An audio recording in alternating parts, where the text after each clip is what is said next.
much, Chairman. I don't get the opportunity, and first of all, I want to congratulate Minister Jack Chambers on his new appointment and wish him well. It's a big task, and I wish you well with the Ministry and indeed Pascal as well. Continued success. I suppose he had both the ministers that are charged with the finances of our country and how our taxes are spent and how our social welfare benefits are paid out. And I suppose to that end, housing is the biggest issue, or one of the biggest issues facing the country. And I just want to put something to you. I've raised numerous times above in the chamber, where there are so many vacant houses around the country. I'll just give you one instance. From the top of the town in Kinmare, along the main road out to Kilgarvan, through Kilgarvan, and down within 10 miles of Killarney, I counted 55 houses vacant along the road. And the main reason why them houses are not being let is there's two reasons. First reason is people are so afraid now if they let people into their houses that they can't get them out again. That's number one reason. The other reason is in those scenarios, the most rent that anyone could hope to get for those houses, it's different in Killarney town, it's different in Kinmare town, it's different in Dingle town, but the most rent they may get is 700, 800 or 900 euros a month. But you see, it's not worth their while, because many of these people have other incomes, and they'd finish up paying half the income that they would get, 52%, up to 52% of what they would get. So right away they were down maybe around 400 euros then, what they would finish up with. And the liability that they can't get back their houses. That's the other obstacle, like I said to you. Now, you've come up with a scheme there over the last couple of years where people who own houses and will rent them to Ukrainians, that they can earn up to 800 tax-free. Would it not make sense to extend that exemption to people that own houses that would rent them to our own people? And the houses, you're getting nothing out of the houses anyway, very little anyway, maybe property tax or whatever. And Reuters said to me, you're going to lose the so much tax if he'll exempt them. But wouldn't he be doing two things? He'd be taking people, he'd be, how they said, lowering the pressure on local authorities to provide houses. And I see great merit in this. And there's, I gave you the example, tis passing my own door, that stretch of road, about 17 miles. And you don't have to go off the road at all to access these houses, Chairman. And there's buses passing each other now, going both ways, from Kinmare to Killarney. And people, like, if people don't have cars or whatever, there are schools along the way. There's Kilgarvan, there's Glenflesh, there's Knockans, and there's so many places. Story is different when you go in around Killarney. You can't get houses at all, there and there. And if you could, they're anything from 12 to 1,500 euros, and someone has been asked 2,000 euros. This man that came to me last night, he had 4 children, he must be out. He's supposed to be out by this, and he can't find a house, but he was asked by one person for 2,000 euros. I'm asking you to consider this. And I'd like to know what do you think of it. Thank you, Danny Healy-Rae, first of all, for your kind words at the start, and appreciate that.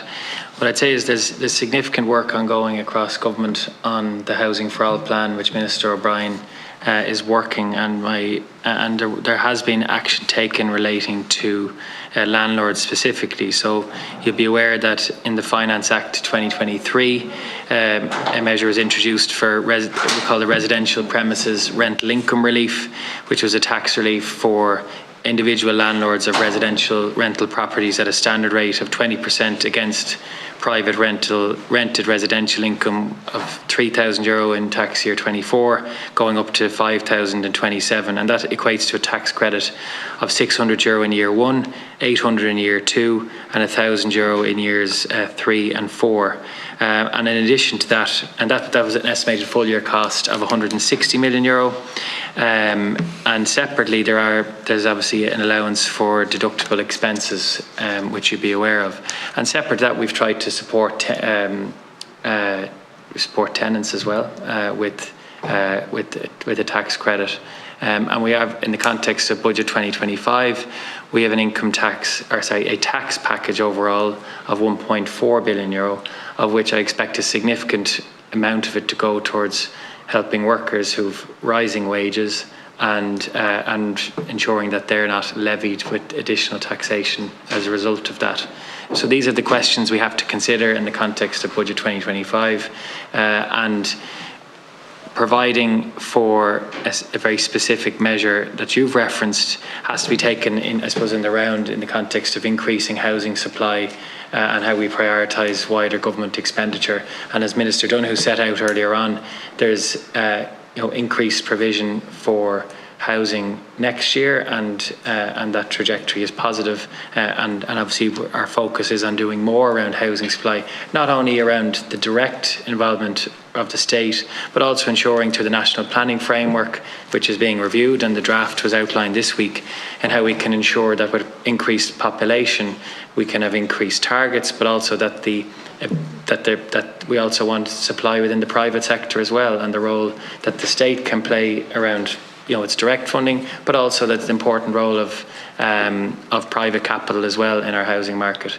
So, as I said, we're clear on previous measures which have been taken to provide support for landlords, but also for tenants, and it's striking that balance in the context of a very limited tax package for Budget 25. Well, what I'd say to what you're saying you have so much done, and clearly it's not working. Well, we need to get more. We need to get more people. Except Yes, there are more. I suppose, what are the policy measures to deliver that? You're saying a tax credit would be I'll just make another point about this.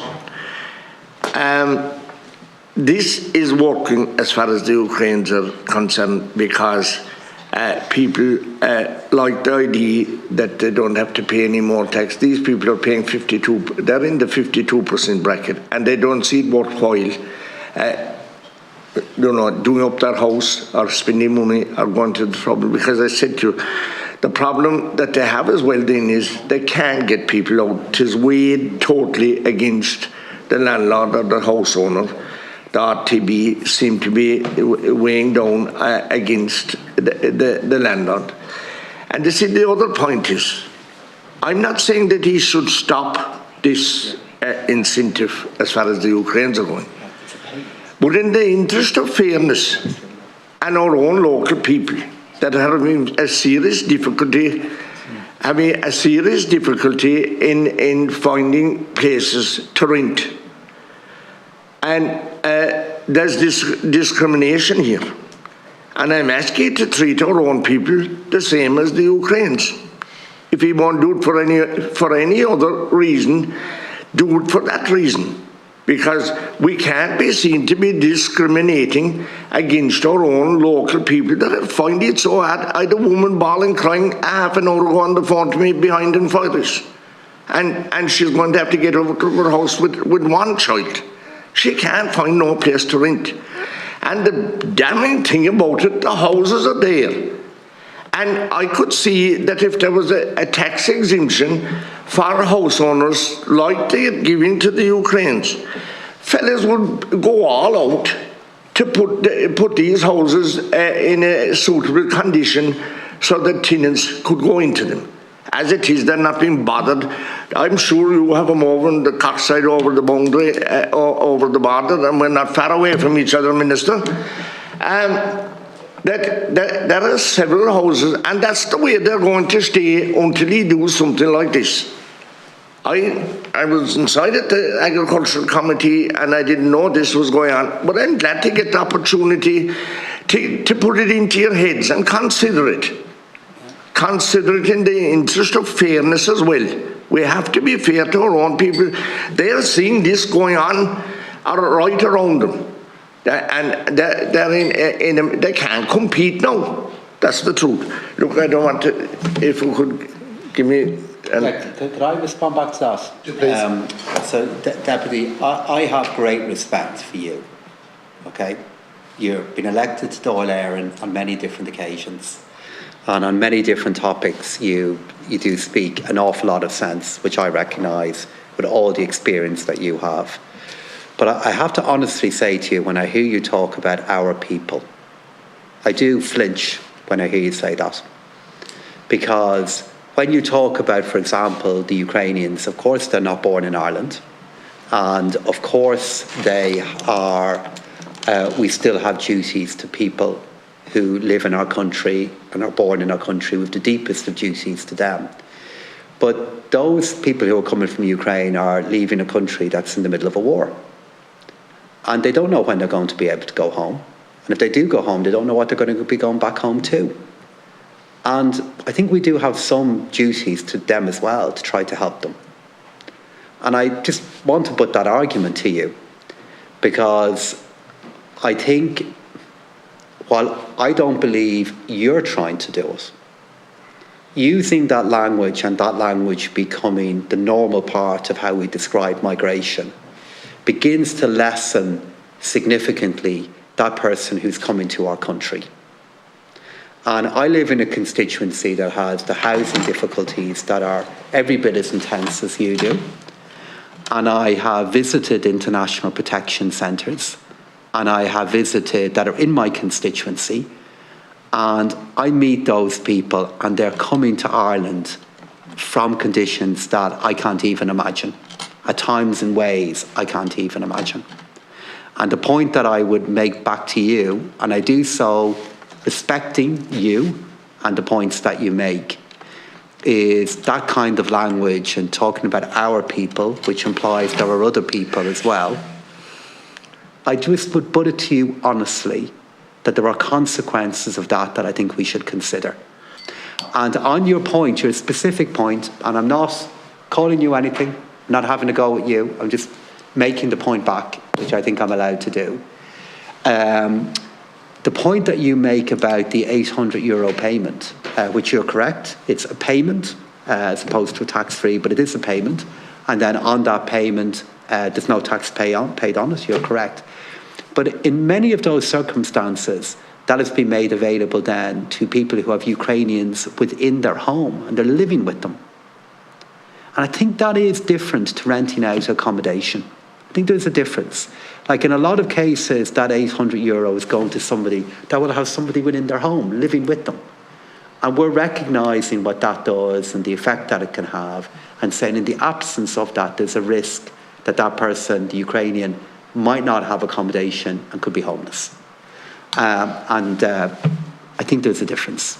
Thank you, Minister. No, can I just very briefly? Very briefly. To be fair to members. All right. If you want to, how to say, banish me over one three-letter word that I mentioned there, when I said our people, that included the man that was asked €2,000 from a landlord.